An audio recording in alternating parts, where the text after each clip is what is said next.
When we talk about dresses, party dresses, or bridal dresses, ebiteeteeyi bingi nnyo ebiriyo. Naye omanyi ki ekifuula ekiteeteeyi kyo okubeera nga kya mutindo, ngamba ku ki ekiri mu kubeera nga kitrendinga mu nsi ey'ebiteeteeyi mu 2025. Olunaku olwaleero ngenda kuba neegattibwako omukugu okuva mu BELEZA by SANTINA agenda obeera nga tatuwulira ku bisingawo ebifa mu nsi ey'ebiteeteeyi. Omulungi ali ku BBS Terefayina kwaniriza mu program omutindo. My very beautiful name is Queen Faima.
Omulungi ali ku BBS Terefayina wano wenyini wendi negatiddwako CEO owa BELEZA by SANTINA. Tugenda back to where I am. Hey darling. Hi. You look so gorgeous. Thank you. You look so pretty as well. Okay. Buuza kuba tulaba ku BBS. Abooluganda mbatumidde.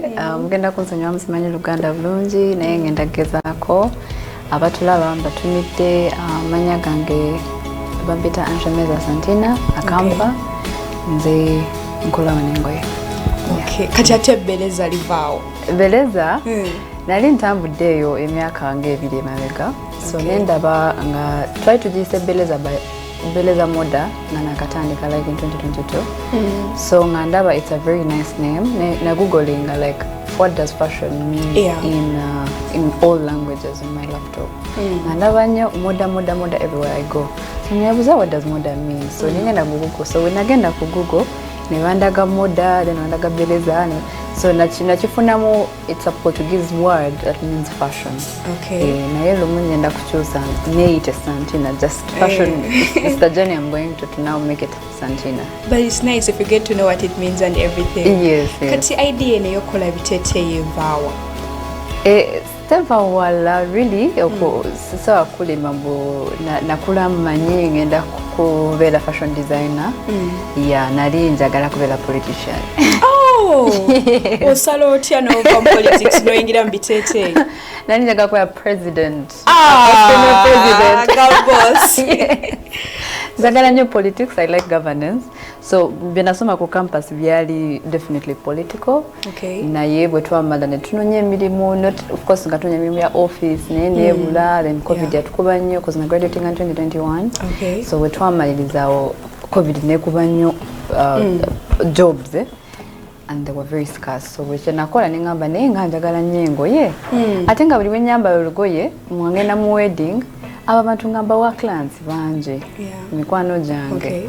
So ningamba naye kulwa kitandika eno business linga limu akasente what if I actually took time and started it. So munange when I quitting out nali nakalimu awo ebugogo when aka quitting ningamba ningene downtown William Street a Grand Corner niko kutunda engoye when amala kutunda engoye nenzija mu tailoring. I don't know how they call it in Uganda. Okutunga. So when I'm already made, nenzija mu tailoring, and I found my passion completely this side. So I'm obsessed with it. Okay, so wagendako mu kifo kyonna ne bakusomesa ne bakutendeka oba just wesanga gatalitojina? Amazima saga kulimba nakatandika okusoma kati. Okay. Natandika okusoma like cause business yange yakamalamu omwaka gumu kitundu. I'm making 2. I think I've made 2. Naye okusoma nakatandika okusoma. When I entered naleta wale kyemmanyi. So ate abangi ba fashion designers tebamanyi. They learn from their job. Okay. And we're already confident enough, you just start. Zinatandika nga tewache mmanyi ne machine nga simanyi ninga mikwano jange bantwale downtown nyige machines nyige fabrics nyige I learn everything. So I learned most of the things on the job in the first like 8 months. So when I married this ningamba when it actually became a job ningamba kati so okutunda olugoye muntu narwaga nendo drawing ku kitabo nando sketching narwaga ne mega fabric nalukola narwaga na 50%. I was like, oh, I didn't know it was actually this serious. Okay. So nyingenda Fatuma school. Okay.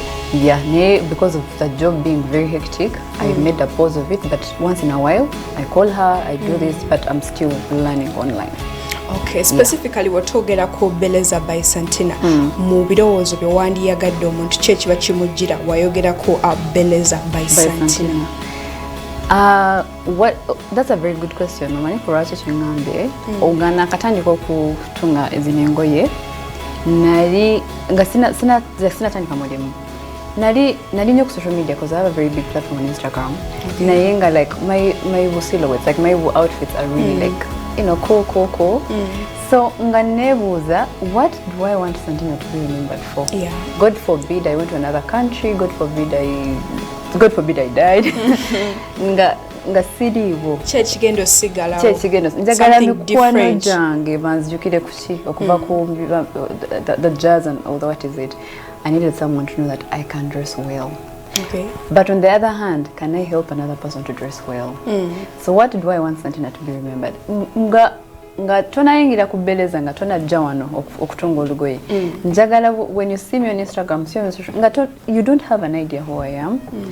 Omanye ogenda kuva wano n'olugoye olulungi what you're comfortable with and you're going to feel yourself, because we ladies are very complicated. Yeah, twelonda. Exactly. Yeah. So nali njagala nnyo nsoke I work on myself. Kati when I'm discovering what my style is, ngamba can I introduce this style to another fashion industry? Okay. And now that is why the clients that come here know what they are going to pick from here, because they trust the taste or the touch of it. Yeah. Okay, what is a perfect dress to you? What makes a perfect dress? I'm about to ask you. Since let me answer it. A perfect dress or a perfect outfit or a perfect silhouette or anything garment. It is, to me, it's first it is comfortability. Okay. Omuntu ali comfortable n'kyayambadde oba ayambadde bukunya naye ali comfortable. As long as ali comfortable, that's yeah. Number one for me it's comfortability. Okay. Yeah, bw'oba mulaba ye tali comfortable byammwe. For us we know with a person akyambadde she's very comfortable. Okay. Number two is to me a perfect dress is how I want the other person to perceive me. Okay. Again, that first impression, like wanda bidde. Wangambi, what is SANTINA wearing? Yeah. Me, a perfect dress or a perfect outfit is the first impression someone is going to give you, or that they want to undress you. Ekirala waba kyagadde ye ng'omuntu like ayambadde olugoye n'alwewuliramu n'agamba ndwagadde lutunze bulungi, it is very neat, it is well ironed, it's very washed, it's neat, like it's completely knitted. Beat the woozy, like everything is neat on it. No muntara, but we are very confident in it. To me, that's a perfect outfit. Okay, what are some of the preferable materials zosingo berango kozesa ebiteeteeyi bino byokola? Ozijja wano oba olinnye ennyonyi n'ogenda n'ozekimira? Wandikyagadde nakyo? Of course, tewali atakyaganga designer. Of course, batu byagala naye ssente then emisolo. But besides that, tukozesa nnyo satin. Satin mu kika kyonna, stretchy, yonna because eri very big, erina different textures. Abatunzi bazimanyi. So usually, preferably, abantu bagala nnyo kukozesa satin.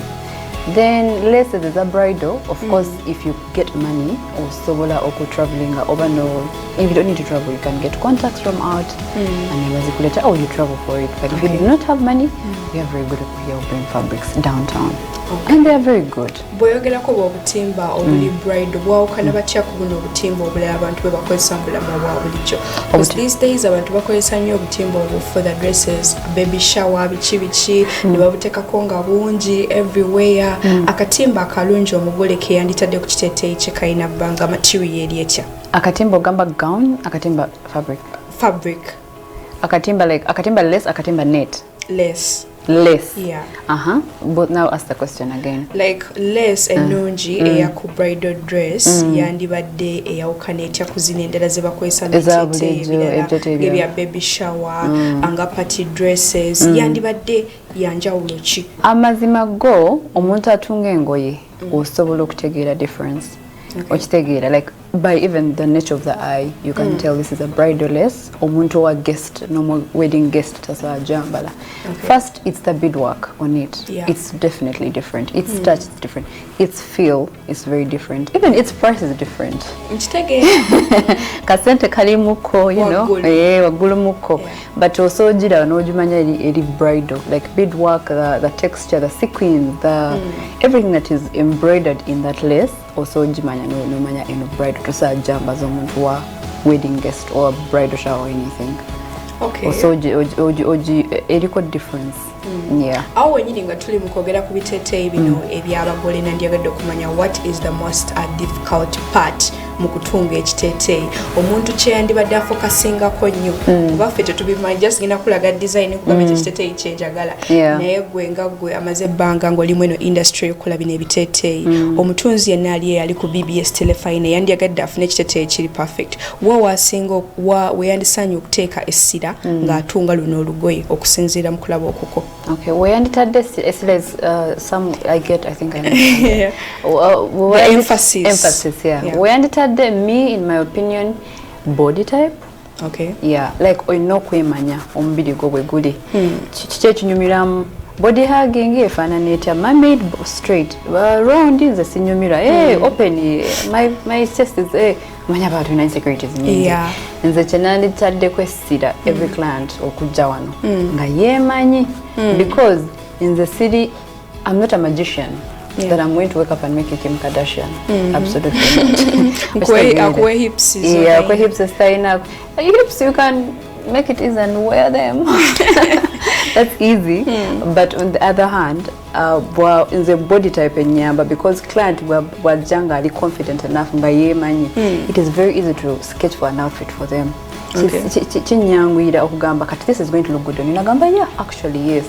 Nemulimba this one is going to look good on you. Nedda. I don't look good in those dresses. Okay. Yeah, so body type for me. I know it's not something us women talk about a lot. Tetukyogera ko nnyo. Yeah. Oba tuswala okubeera honest.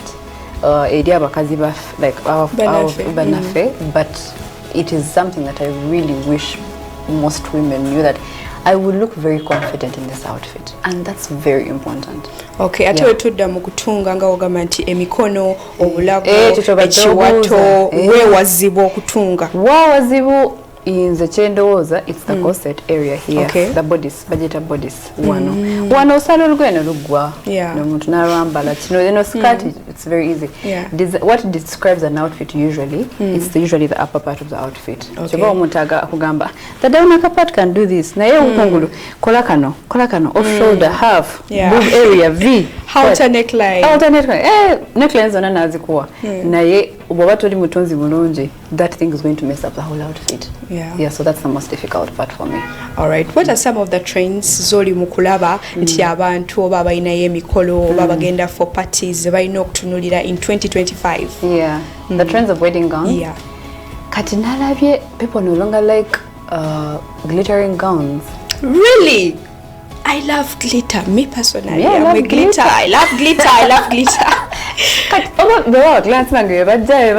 because I wore glitter on my wedding. Yeah. Okay, it was a bit plain. I'm also seeing some people abatali kuzikoze glitter. Yeah, so over trend yakaja, then something else hits. You know, what do people really like? Na ye chilade chili a bit now is the 2-in-1 wedding gown. Okay.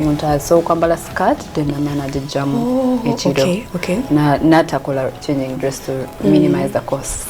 So kwambala ebiteeteeyi, then the skirt two-piece. Yeah. Okay. Even 3-in-1. Abantu bakole eno ya wansi na bakole kungulu, then there's side. Okay. Yeah, there are so many trends. That's why every day there is something new. When you feel like you've seen it all, then Kampala brings something new. Then you're like, okay. I've also seen you dress up some celebrities. Ngaba Blue Theory, ebyabambazi, Cindy. What does it take to work with such people? What does it take? I think it's confidence. Okay. Yeah. You just the cliche word, believe in yourself. As cliche as it sounds, nebo wiranga chi. Matugo chimanyi. But kitadisidde kugwe. Wekirizemu. Bwekirizamu boyingira mu in the shop. No gamba designer njagala nkolera olugoye lwange lwa concert. Nga muyimbi munene bwatyo. No laga obutitizi like you show that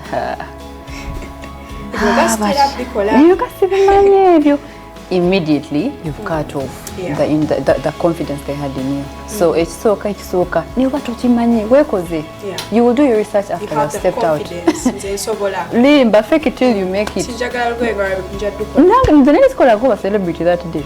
Niwe bande tene bagamba SANTINA ugenda kola kwa no celeb. Nze bana I can't. I'm not yet qualified. Sinatukayo. Confidence ekuyisa. Mwe banjanywa. So I convince them, show them what to wear, and babikiriza ninga nimba in my heart of heart ngamanya I don't know. Later we babikiriza ne babyagala. So it's confidence. Just believe that you can do it and you will do it. So abagenyi be bali mu kuyita ku mbaga abagala okwambala obulungi ebintu ebiri ku mutindo. What are some of the ideas that you can share with us? Nina mukwano gwange mpise ku mbaga ndi muwala I'm a girl of style. I want to show up nga nyumidde ddala. What are some of the trending styles? Thank you. Sisa kugamba trend. Naye usually what I ask my wedding guests abajja wano embaga eriwa. Okay. Ekifo kiriwa nyonyo location because it tells how the person wants to feel.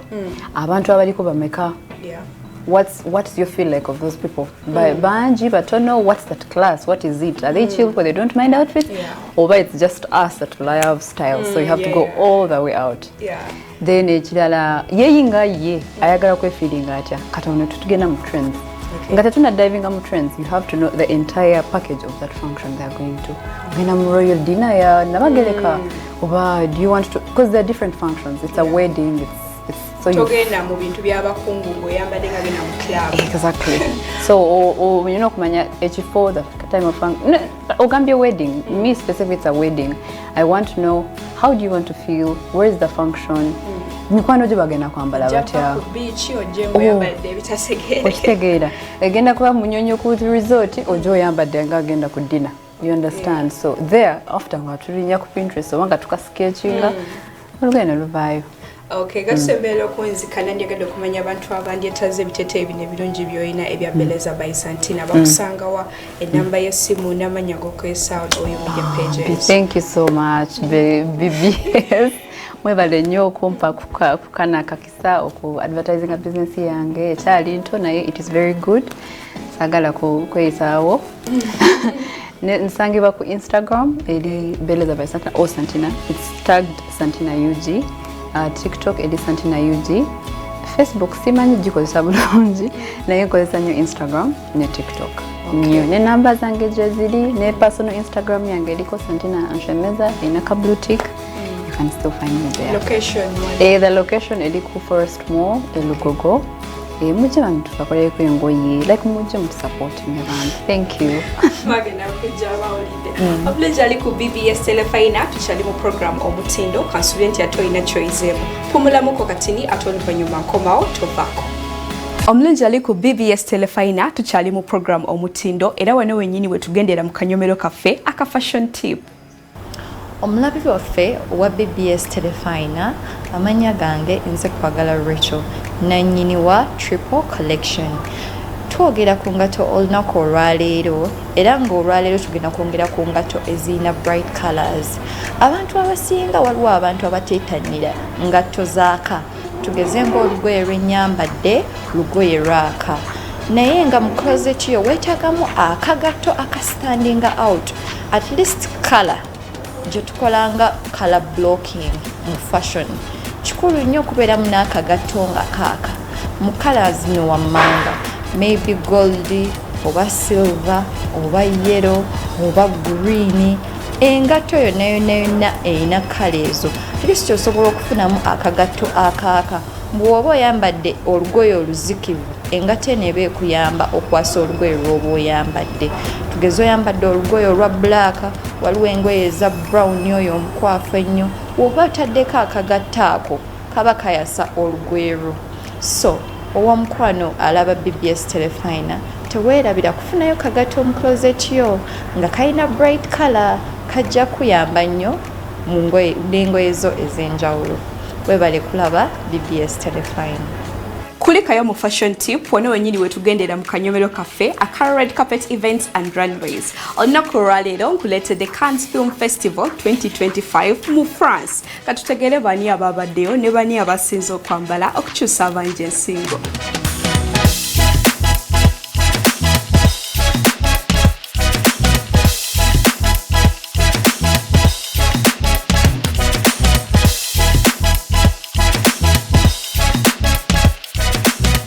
Film Festival 2025 from Tuesday 13th to Saturday 24th May 2025. Cannes Film Festival has been taking place in France.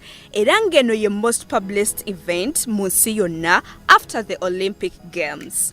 Munsi eya cinema, Cannes Festival ye #1 event that attracts no less than 30,000 passionate professionals and 5,000 journalists.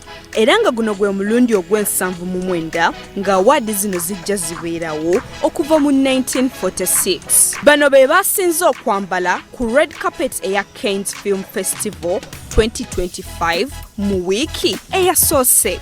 Tutandise ne Natalie Portman ngono yayambadde Christian Dior mu custom black and silver strapless ball gown eyali inspired by their look in 1951. Okwabadde stonework beading omungi ddala olwo n'ateerako silver accessories and a slick back band ku mutwe.